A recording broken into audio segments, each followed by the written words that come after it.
Dahil po sa inyong patuloy na pagtangkilik mga kapuso, muling nanguna sa rating sa Urban Luzon at Mega Manila ang GMA Network. Balitang hatid ni Lay Alvis.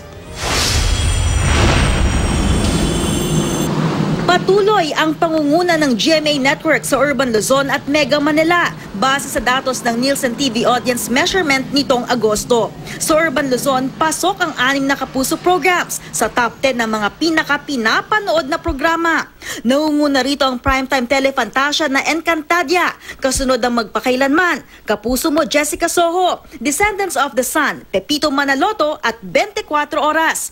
Sa Mega Manila, 21 sa top 30 programs ang mula sa Kapuso Network. 8 kapuso programs ang nasa top 10. Nangunguna rin ang Encantadia. Kasunod ang Descendants of the Sun, Magpakailanman, 24 Oras, Kapuso Mo Jessica Soho, Pepito Manaloto, 24 Oras Weekend at Small Family.